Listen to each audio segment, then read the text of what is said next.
Champions লিগে গত সপ্তাহে খেলার সংখ্যা ছিল প্রায় ৪০টির মতো। যেহেতু এবারের চ্যাম্পিয়ন্স লিগের ফরম্যাটটাই সম্পূর্ণ ভিন্ন হয়ে গেছে এবং আপনারা হয়তো জানেন যে ১ম ৮ টি দল সরাসরি চলে যাবে ২য় পর্বে। আর ৯ নম্বর থেকে শুরু করে যারা ২৪ নম্বরে থাকবে তাদের প্লে-অফ এর মাধ্যমে পরের রাউন্ডে যেতে হবে। যাই হোক, গত সপ্তাহের যেসব খেলা গেছে তার মধ্যে উল্লেখযোগ্য ২-৩ টে খেলা নিয়ে আপনাদের সাথে কথা বলব।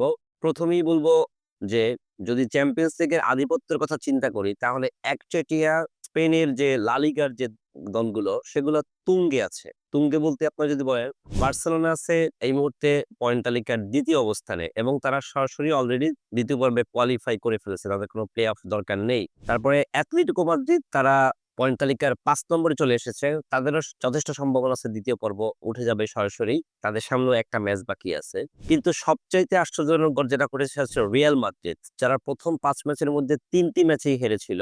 কিন্তু পরবর্তীতে হোয়াট এ কামব্যাক! তারা এই সপ্তাহেও যে খেলাটা ছিল সেখানেও তারা ৫-১ গোলে বড় ব্যবধানে জয়লাভ করে তারা যেখানে পয়েন্ট তালিকার ছিল হচ্ছে ২৫ নম্বরে, সেখান থেকে তারা এক লাফে পয়েন্ট তালিকায় ২২ নম্বরে উঠে গেছে। সামনে তাদের আরো একটা ম্যাচ আছে। সেই ম্যাচটা যদি তারা জিততে পারে তাহলে মোটামুটি তারা আরো আগাবে। প্লে-অফ তাদের হয়তো খেলতে হবে কিন্তু তাদের বাদ পড়ার সংখ্যাটা নেই। এখন যেখানে ঘটনা ঘটেছে যে বার্সেলোনা যে ম্যাচটা জিতলো গত সপ্তাহে সেটা ছিল এই সপ্তাহের সবচাইতে আকর্ষণীয় খেলা।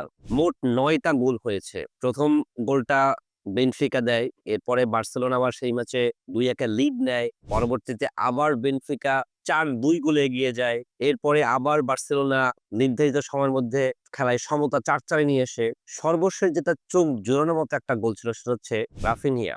এই ব্রাজিলিয়ান সেনসেশন তিনি খেলার অতিরিক্ত মিনিটে ৯৬তম মিনিটে যে গোলটা করেছেন সেটা আসলে মানে একেবারে ভোলার মতো না। এবং তার এই গোলের জন্যই তারা ৫-৪ গোলে বেনফিকাকে পরাজিত করে পয়েন্ট তালিকার ২য় অবস্থানে ওঠে এবং সরাসরি ২য় রাউন্ডে চলে গেছে। লিভারপুল তারা আছে ১ নম্বরে। তারা যেমন ইংলিশ প্রিমিয়ার লিগেও পয়েন্ট তালিকার সবার উপরে আছে, পাশাপাশি চ্যাম্পিয়ন্স লিগের মতো জায়গায়ও লিভারপুল একেবারে সবার উপরে আছে। এই লিভারপুলকে সর্বশেষ কবে এত বেশি আগ্রাসী, এত বেশি অজেয় মনে হয়েছে সেটা একটু মনে করার ব্যাপারই আছে। লিভারপুলের যথেষ্ট সম্ভাবনা আছে ইংলিশ প্রিমিয়ার লিগ জয়ের মতো এবং তারা এখানেও যথেষ্ট দাপটের সাথে এগিয়ে যাচ্ছে, এটা বলতেই হবে। আরেকটা ম্যাচের কথা বলতেই হবে, সেটা ছিল খুব হাই ভোল্টেজ ম্যাচ। সেটা হচ্ছে ইংল্যান্ডের বর্তমান যে চ্যাম্পিয়ন সে হচ্ছে আপনার ম্যানচেস্টার সিটি, তার সাথে যে পিএসজির খেলাটা ছিল। আপনারা জানেন যে পিএসজির যে কোচ এবং ম্যানচেস্টার সিটির যে কোচ, এরা দুইজনই একসময় বার্সেলোনার কোচ ছিলেন।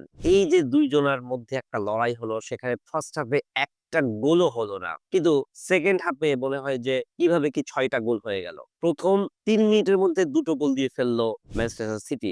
তখন মনে হচ্ছিল যে হ্যাঁ, এটাই তো ম্যানচেস্টার সিটির জন্য হওয়ার কথা। কিন্তু তার কয়েক মিনিট পরে আবার ৩ মিনিটের ব্যবধানে সেই ২ টা গোল শোধ করে দিল হচ্ছে আপনার পিএসজি এবং সর্বশেষে তারা আরো ২ টো গোল করলো। যে এই ধরনের খেলা সাধারণত আমরা রিয়াল মাদ্রিদের কাছ থেকে দেখি, কিন্তু এখানে পিএসজি খেললো। এই খেলার ফলে সিটির মানে এখন প্লে অফে টিকতে পারবে কিনা সেটা নিয়েই শঙ্কা তৈরি হয়েছে। কিন্তু পিএসজি যথেষ্ট এগিয়ে গেল। দেখা যাক তাদের সামনে কতদূর যায়। এছাড়াও অন্যান্য যেসব ম্যাচ আছে আমাদের অ্যাটলেটিকো মাদ্রিদ, স্প্যানিশ ক্লাব, তারাও ২-১ ব্যবধানে জিতেছে। তারাও ১ গোলে পিছিয়ে পড়েছিল।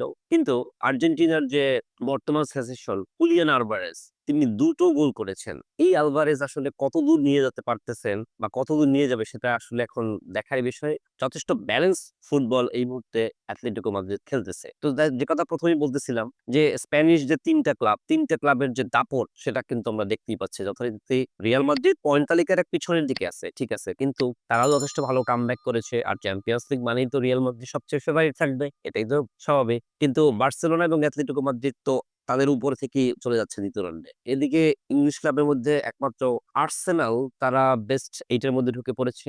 দেখা যাক এবারের কাপ কি আবার স্পেনের কোনো ক্লাবের দিকেই যাবে নাকি অন্য কোনো দল থাকবে সেটা সামনেই বলে দিবে। যাই হোক, আর ১ সপ্তাহ বাকি আছে, কিছু খেলাও বাকি আছে। ৩১ তারিখে নতুন করে আবার ড্র হবে। সেই ড্রতে কে কার ২য় পর্বে মুখোমুখি হয় সেটা আমরা দেখতে পারবো। ধন্যবাদ।